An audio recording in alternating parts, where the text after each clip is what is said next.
we'll have to start the discussions on AM Talk. I have two Alhajis, all of them journalists I always respect. And I have to start with the introduction. To my immediate left is my own godfather, Alhaji Harunata. He's the managing editor. It depends on which position, editor, news editor, it doesn't matter. What is important that he's the editor of the Kremil, and thanks for joining us. Alhaji Bature is also with us, and he's the managing editor of the, of course, the paper, the yellow and green paper, the Al-Hajj. Thanks for joining me, gentlemen. It's a privilege to speak to you. Straight away, we'll have to start the discussions with what the Conference of Heads of Assisted Secondary Schools has been talking about following their meeting on Thursday, and it's displayed on the front page of the Daily Graphic. Says Charles apologizes on members' behalf, but embedded in the story is also the issue of that they are raising, that they would need government to increase the money that is spent on as feeding grants, you know, to augment feeding for their pupils or their students in schools. And it says Chas has apologized to the public for the collection of unapproved fees from first-year students by some heads of some senior high schools. It says in view of this, they regret the actions, and the heads had credited the accounts of the affected students with the unapproved fees. But more importantly, you also would need increment in feeding fee because according to the head of the conference, Oforeje, he said the 2.2 Ghana cedis, that 2 cedis, 20 pesos has been paid by government per head or per student per day, was used to buy food, firewood, gas, etc. With increases in fuel, VAT, etc., they thought these monies were not enough. I have to start with you, Alhaji Bature.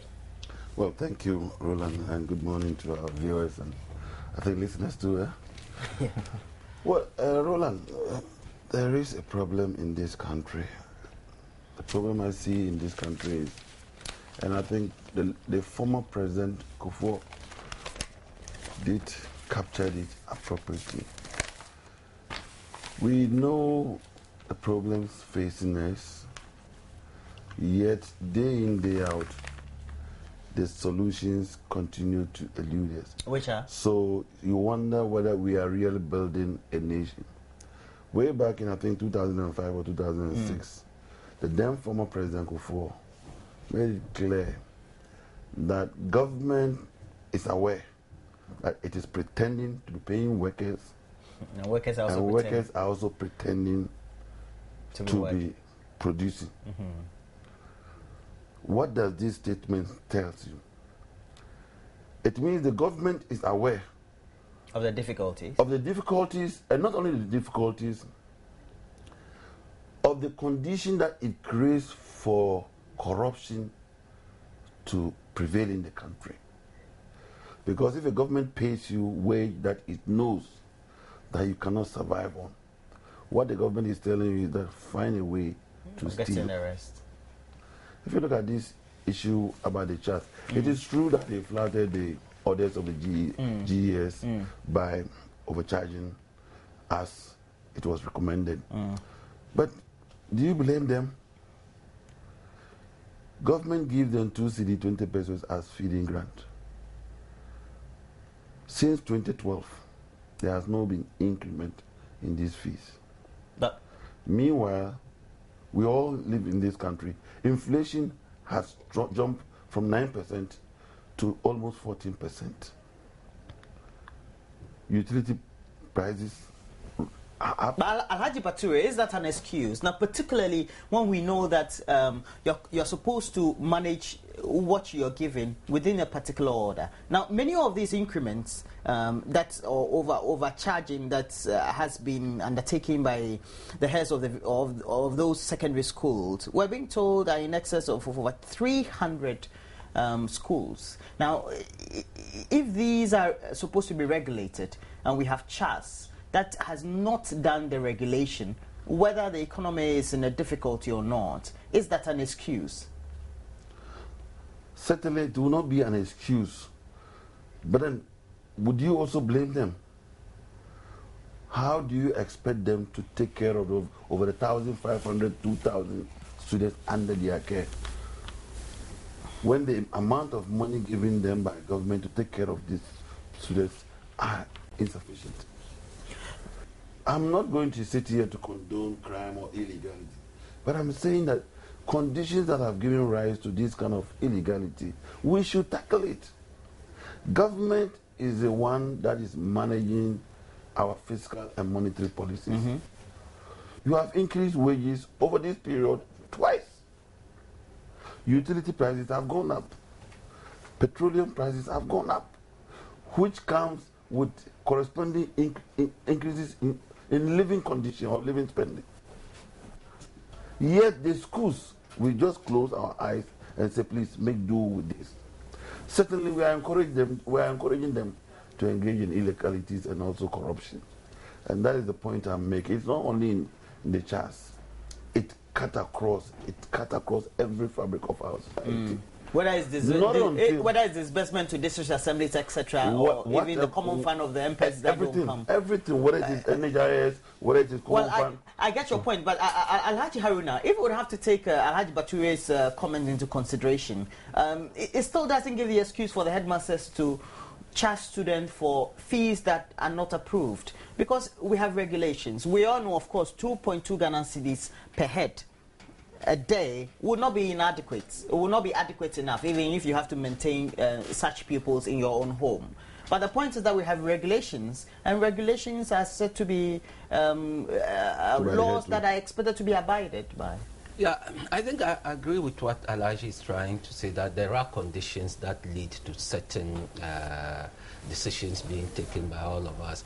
And he's mentioned NHIS. I was even reading something recently about the feeding at Anchor Food Prison. I think it's 30 pesos or something for an inmate or something.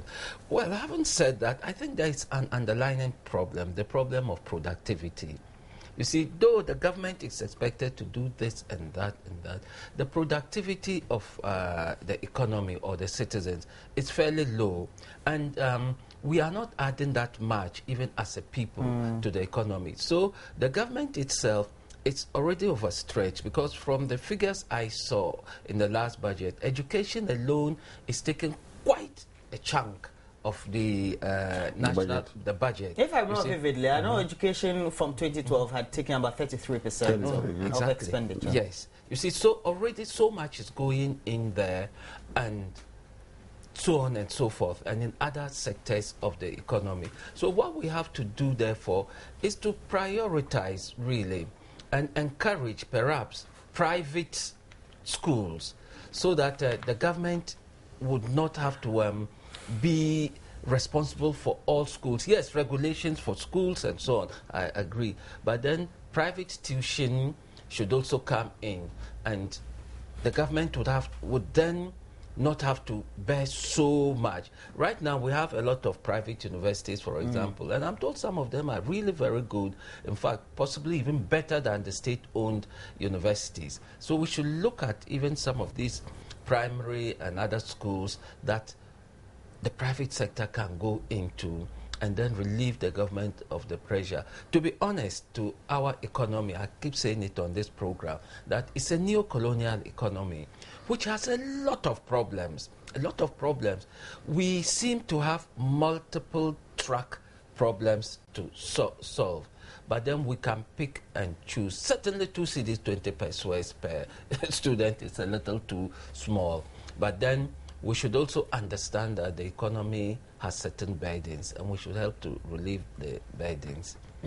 Now, we know that some of these schools and so-called high-class schools are parts of, because they have actually the impunity to charge and the audacity to charge, because they feel that they fall into a certain category. The point is, how do we then, knowing that there's a lot more burden on the state, it's not necessarily about government, but the state, because the state would have to do a lot more of those disbursements or expenditures within the various sectors. Then how do we complement that with the assistance of what the help can come from parents who have their children in those schools? Before I come to that, I think my brother was talking about neo-colonial economy. I don't think we have an excuse for that. No, but I don't think we should have, after 50, 6 years of independence. You feel we shouldn't be I having don't think that we complaints at all? have any cause to complain. We elect governments. Well, the reality is staring us in the face. We elect governments to solve some of these challenges. How come today we still complain about the economy? We should have restructured the economy to take into account the living conditions of our people. We keep on lamenting year in, year out, yet we ain't doing anything to change it. And then we turn around in the blame game. It's true. Since independence, you're absolutely right. I'm not making excuses. I'm just saying that our problems as a neo-colony have compounded. Because since independence, we've taken certain decisions that have not helped. And then subsequently, the problems have kept piling and piling. And today, when you look at us compared to the advanced societies, we still haven't been able to take control of ourselves, our affairs, and our production and productivity, to the extent that we still, after so many years, have to depend on handouts, you see. And that's what I'm referring to. It's not only Ghana. You look at all the African countries, all the Asian countries that have been colonized, they are all floundering. So we have to make a superhuman effort to get ourselves out of that situation. And it's a situation somehow we are finding difficult to get out of. Get our people to be productive, get our people to be more creative, and get our people to be more innovative. Education is key, absolutely. So we should not downplay the importance of education. And that's why it takes so much chunk of our national budget. But even there, we are being told it's not sufficient.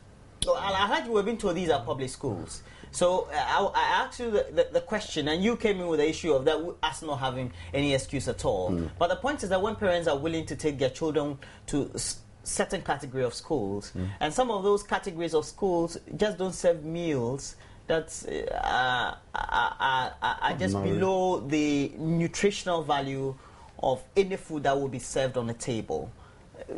Shouldn't parents also be taking some level of responsibility? And so perhaps the fees that are being charged by the headmasters are in conformity? Parents have been taking part of the responsibility for upbringing of the children or the students for many years. You see, the point we should make here is we have identified most of the challenges that face us as a people. Now the solutions is what is eluding all of us. Now, whether parents want to send their children to class, grade A schools or not, it is their right. And don't forget, education per our constitution is a right to every Ghanaian child. So that the state, as you mentioned, not necessarily government, must ensure that every child, Ghanaian child, is given a proper start in life. And that will come through education. It is true that education is taking a large chunk of our budget. In fact, previously it's even about 40% of the budget. But why? It is not much for a country to spend on its, because the human resources of every country is the security for that country. It's a critical. It's critical. It's a critical worth that the country can always rely on for development. So that, no, despite the challenges, the constraints that we have, some of these things shouldn't be above the state to be able to take care of. And I'm worried because governments, day in, day out, increase fees and charges. And this also goes to affect the smooth running of these educational institutions. And you see, what are we doing as a state, as a government, to mitigate this? It's not just about directives, the reality on the ground. Some schools, for example, are supposed to have over 1,500. In fact, that's the average number that every school should have. Some schools have over 2,000, 3,000. Depends on the school, though. To the extent that people, contractors who even supply them with their food needs and so on, sometimes refuse because either the monies are too low or they don't even come. so that whatever investment they put in, by the time they are reimbursed, inflation has eroded whatever gains that they would have made. So I still believe that no matter what, we should take responsibility for what is happening there. So what do? We increase the fees to, let's say, 3.2 or 4.2, and that solves the problem? No, we have to find out the capability of the economy. You see, when we were going to school, when I was in secondary school, the stationary fees for a term was 11 cedis. I remember my father would do a check and then I'll go and pay my stationary fee. But at that time, the student population was fairly small. Over the years, the student population has grown and grown and grown without a corresponding expansion of the economy. I keep coming back to this. So right now, this huge population, it's almost Malthusian, this huge student population is now beginning to eat into an economy that has not expanded. It may have grown as a result of certain things, but as to expand, to take on board some of these Malthusian issues, that's the population growth, it hasn't happened. Now what we have to do really is to expand the economy, because if we are going to, say, raise our budget to for education to, say, 40% or even 50%, where are we going to get the money from? Perhaps we can prioritize and stop certain aspects of the Constitution, say maybe suspend road construction for 2-3 years, a period, which is impossible. You see, so it is a catch-22 situation. But Alhaji and myself agree that education is so important.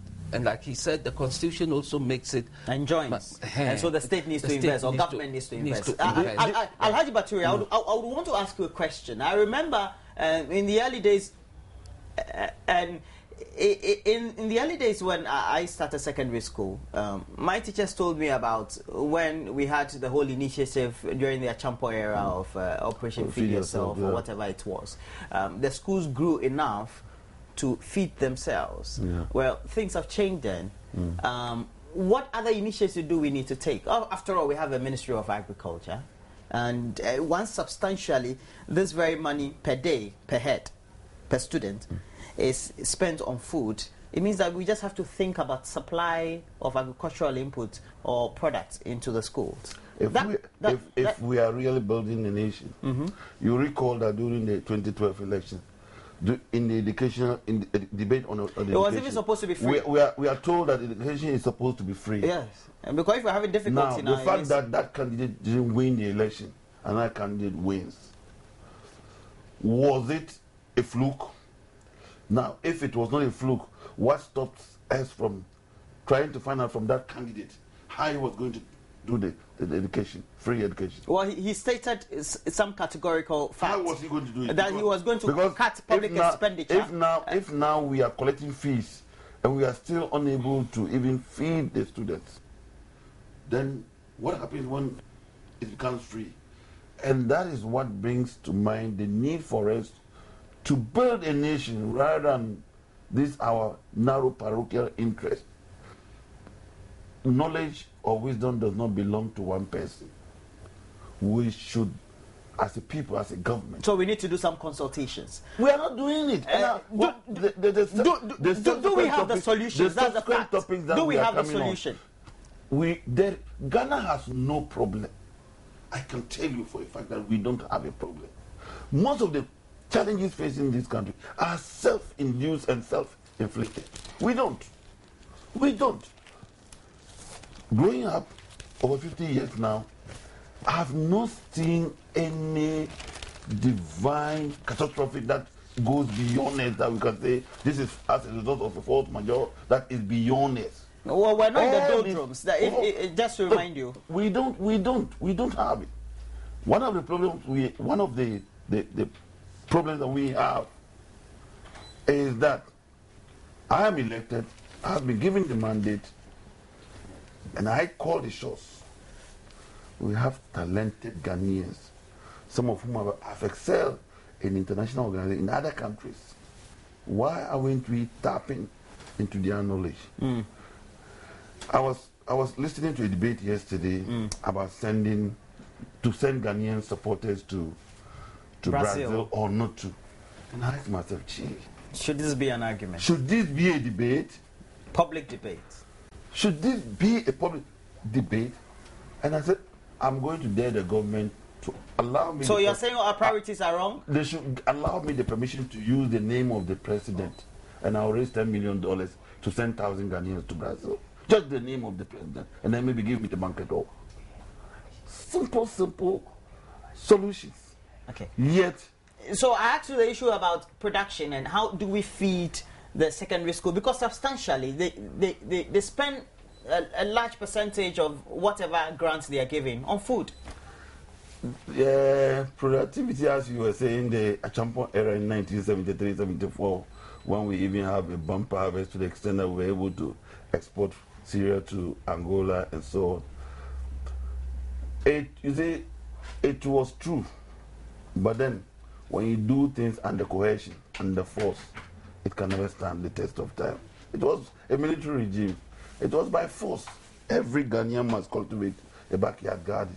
Students must go to farming. So, it is not something that came out from their own volition. So it collapsed.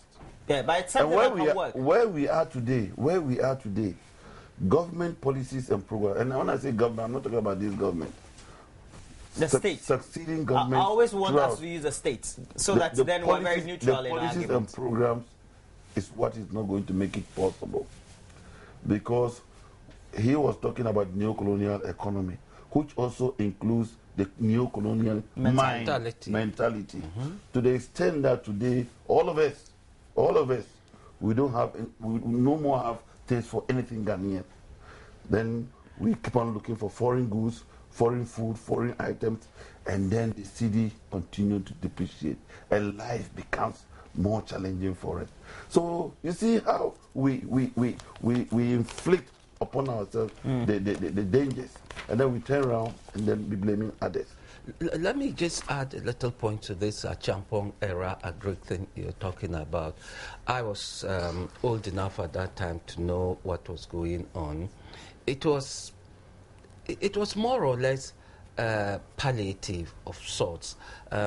The main work was done by the farmers themselves, and it was an idea that had started permeating from the Second Republic into then the military coup of Achampo. The important thing about feeding a nation is the productivity. Look, America feeds itself with less than, I think, 2%. 3% of the farmers of the population being farmers. 3%. So it's not the quantum of us engaging in farming. It's the resourcefulness of the percentage that are involved in farming. So what should be the policies we should adopt then? No, we should adopt again the policy of strengthening certain sectors, like the agri sector.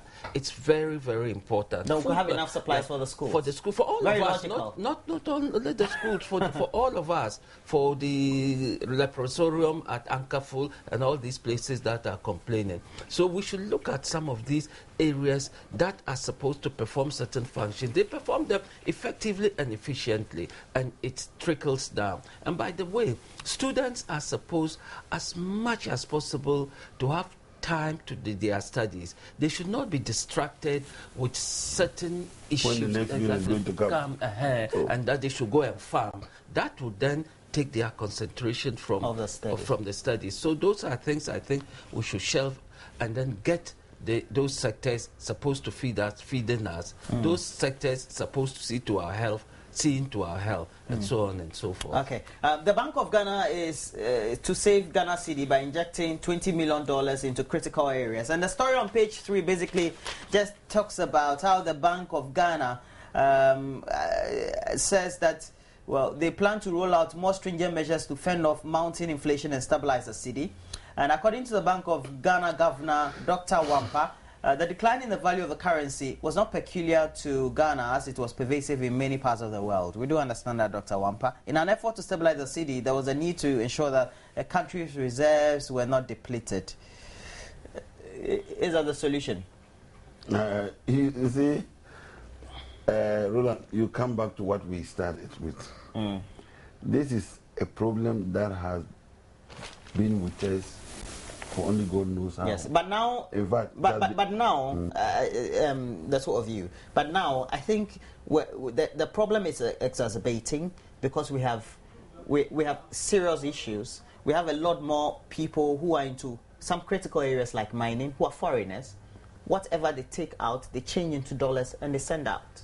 So we are also more export-driven than more import-driven than export-driven, and so we have serious balanced trade deficits. Okay, and then if we take the need for us to support our budget all the time with what we have locally, because we have attained a certain status, then we're increasingly going to be in trouble. Well, I'm saying that we shouldn't be at this stage by now. Well, we are. So because what do we do? That's why before I tell you what to do, we need to identify why we are here before we get to know why we should. You recall that, let me just even take you to the recent past. 2000, by 2000 we had similar problems in this country. And since then, that particular year, since then, almost beginning of every year we have these challenges. And the reasons are very simple. The traders go to import the goods before the Christmas. After the Christmas, when the goods are sold out, they chase for the foreign currencies to go and bring new stock. To restock. So definitely demand and supply comes in. That is the first thing. And I'm saying that the government and the Bank of Ghana, they know about this. It has been a perennial issue. We knew way back in November, if you read what the economists have been telling us, that inflation was going to go up as a result of utility price hike, petroleum subsidies being removed, and so on. We have been told since way back in October, and we saw inflation moving gradually from 8.8%, moving up to today. So the Bank of Ghana is aware that we will be here. What measures were put in place? Today we are told that after it has gone up to about 2 cedi system for the dollar, you are injecting 20 million into the system. Why couldn't we have started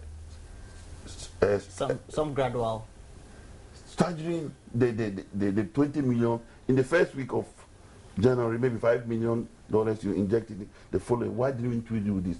So that at least it can still maintain around this 2 cedi 20%.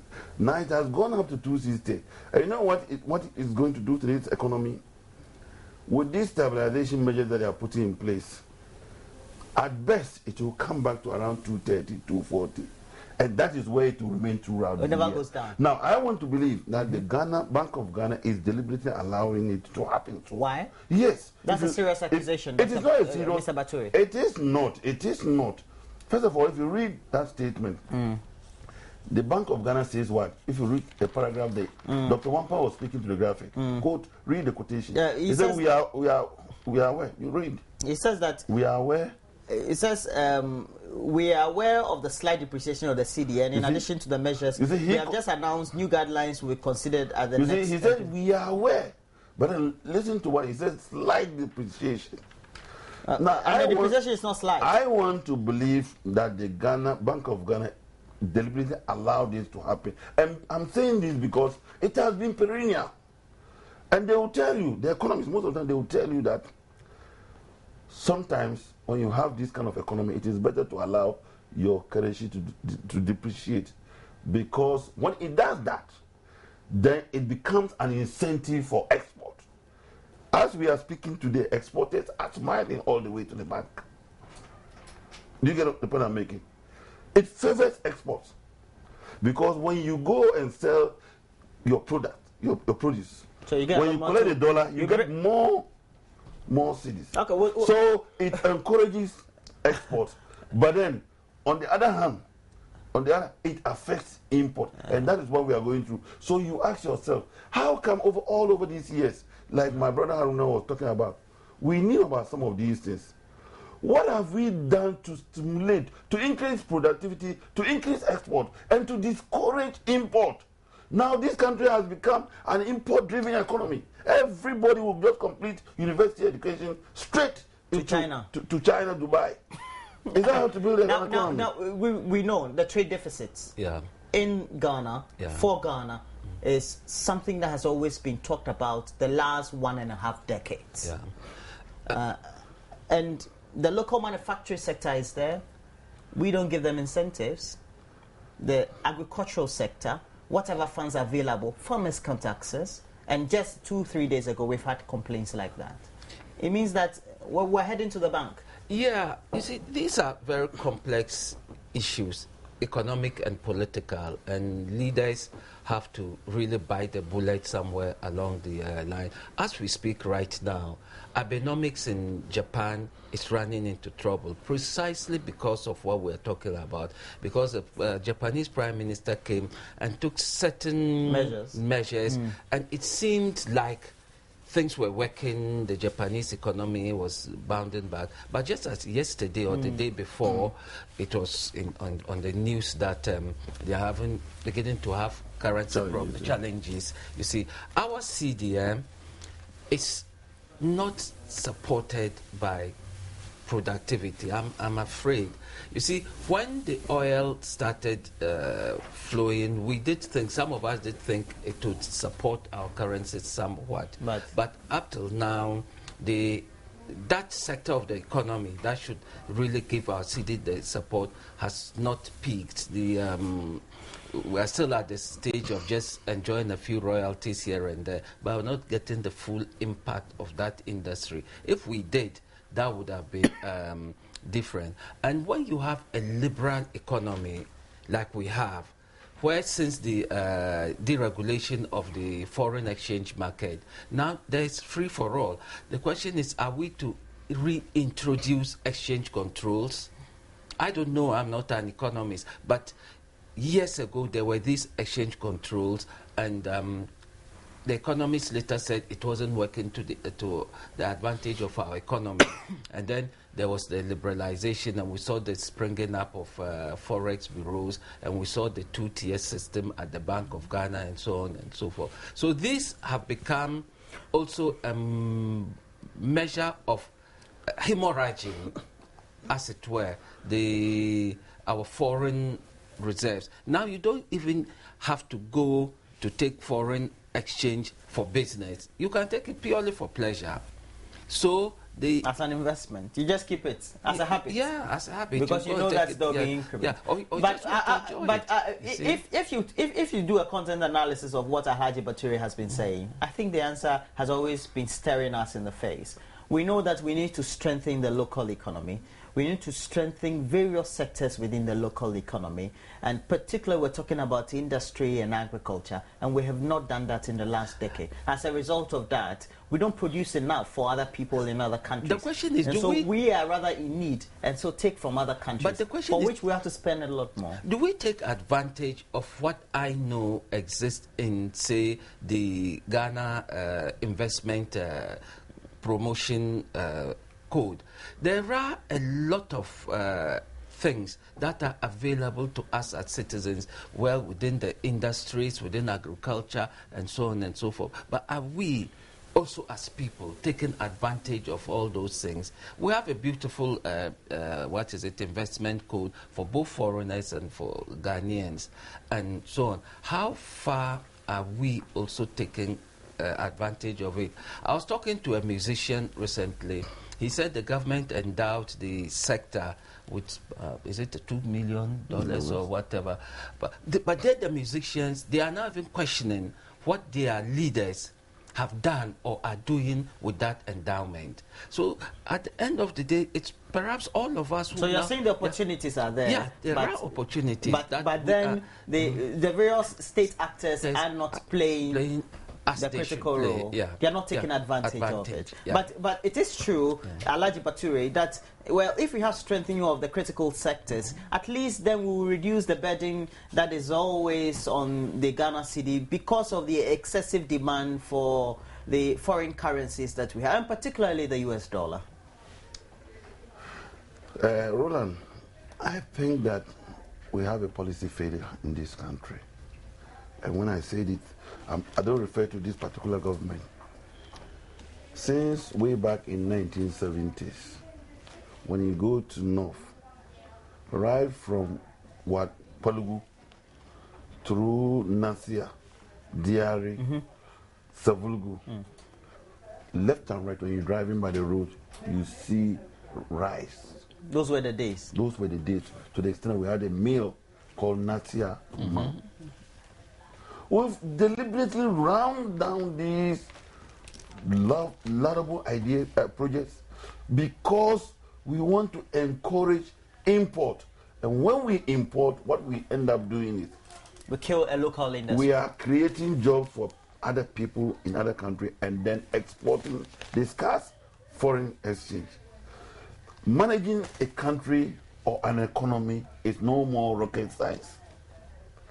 Here, way back in Nigeria, just about 20 years ago, when they were confronted with similar challenges, the government banned the importation of rice. And this has forced Nigerians, not only rice, cereals. Today, Nigerians are using about 70% locally produced produce for the factories, such as the flour mills. But they have a cloud. The breweries and so. What cloud? For example, I remember when in the previous government, yes, not the time was the Kufuor government, the finance minister Osafo came to make an announcement of increasing tariffs on imported chicken. Yeah. 25%. Yes. 25%. I think he made that announcement in October. Which was never before the close of the year. Which was never implemented. Of course. So the point is that as a country we don't have the cloud. That is why I say it's policy. Nigeria has a cloud. What cloud? At that time, what cloud? What cloud is it? They still have the cloud. My brother, they had it then, they still have it. My brother, when it comes to feeding your people, you don't compromise on it.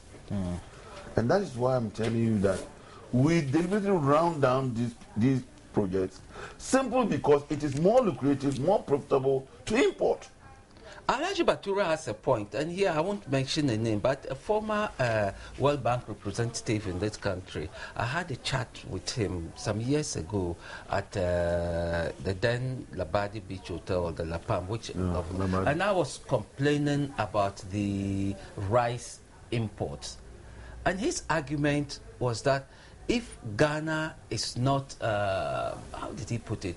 It's more like if we don't have the comparative advantage in rice farming, why should we farm rice? We should rather buy it from those who have and that's the mindset of some of these organizations that we deal with. So for them, it doesn't matter.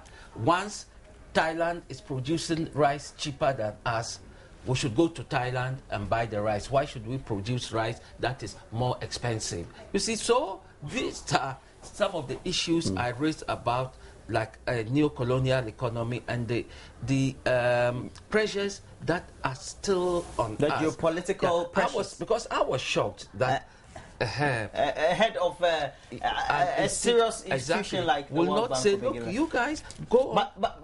But those are the conditions they give to our ministers, etc. Because they want us to remain dependent on them. They want us to remain dependent. So right now, 20 million will be injected. So we have no business. We just have to wait and feel that shows up. Well, but that's the role of a central bank. Actually, the U.S.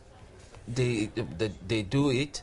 In Britain, wherever it's financial, there are shocks. They're pumping more money just to get to stabilize it. So let's just say that is good news. But you see, these are ad hoc measures.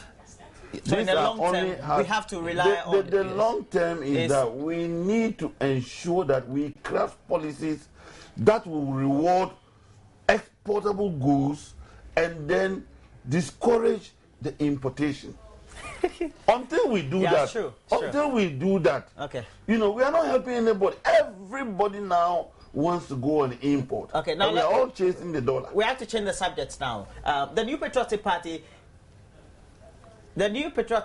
is expected to, as far as we're concerned, have its Congress. Now, the announcement that came from the National Executive was that the Congress will be decentralized, and so will be organized on regional basis, etc. But just on Thursday, I think the parliamentary caucus of the party, they were worried that decision should even be mooted at all by the National Executive Council.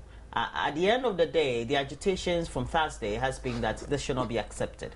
Because the excuse that was given by the National Executive was that they didn't have enough funds to organize it. The funds, they were stating in excess of $1.2 million. I have to start with you, Alhaji. Well, democracy is an expensive exercise, we are told all the time, and it is true that party political work involves a lot of expenses. This argument brings to the fore again the issue of whether political parties should be funded by the state. I'm generally very cautious about that aspect. But then, once we have a multi-party constitution, the state should see what is possible, what can be done to shore up the resources of these political parties, to make them viable, to make them effective, and to make them work. But having said that, that's also the role of a political party to raise funds for its activities. So if that's the amount of money they need, they should work out the strategies to get it. I don't want to talk much on that one because political parties have their different strategies, they have their different worries, they have their different constituents, and so on and so forth. Party congresses need not be extravagant, so they may even have to look at the extravagance in the organization of those things, cut down some of the extravagant and unnecessary carnival around these congresses, and perhaps they can make some savings and move on. And I don't know, we could start talking about the party political funding issue that was raised to see how to sort this. But I don't know whether the state can fund up to the tune of in excess of several millions of cities just for. But because this very regulation coming from the National Executive Council flouts the party's constitution, we're being told.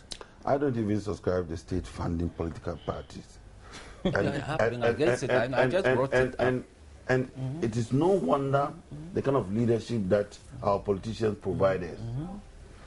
You understand?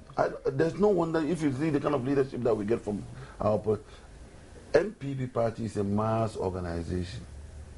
So that if you cannot raise just 1.2 million Ghana cedis from your members, then there is a huge problem with those at the helm of affairs. And don't forget, this is a party that is aspiring to come to power. You have over 1 million, 2 million grassroots supporters, and yet you cannot raise 1.2 million for your Congress. I remember when about 3 years or 4 years ago when the MPP expanded the college, everybody applauded it. That was, and they took pride in it, that they're the first party in Africa to allow more participation in the internal democracy. And you knew that this day will come. What measures, what did you put in place? What would it cost you to run fundraisings and so on to raise those kind of money? Now it tells you, and this is not peculiar to new parties, it goes across all the political parties, except when they are in power. You understand? When the party is in power, then they don't have cash problem. But as soon as you go into opposition, all the parties, and this is the kind of thing that are being transferred. So what would be your wrap-up comments on the subject? Yes, I think that they should be very careful with it, because I know from what I'm picking is violating the party's own constitution. For example, at the annual congresses, the sitting executives are expected to render account to the delegates. And if they do it this way, it's not possible. And if they do it this way, how is it going to be possible? Okay. It could be done through representatives at the various levels of the election. Yes, it could be done, but like Alhaji is saying, there's a question of leadership here. The political parties must show leadership in their own organization.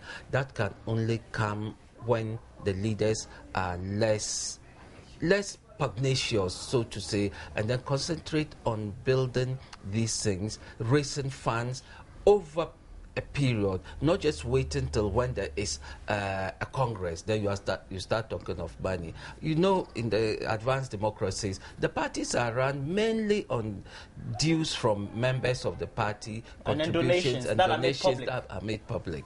Okay, well, so that's it for the discussion this morning. We have had in the studio Alhaji Bature. He's the managing editor of the Alhaji newspaper and also managing editor of the Accra Mail, Alhaji Harunata. Thank you, gentlemen, for joining me this morning. That's been AM Talk. Next, we go to Rima and a team as they bring us Body and Soul. And this time, they're talking about stress management.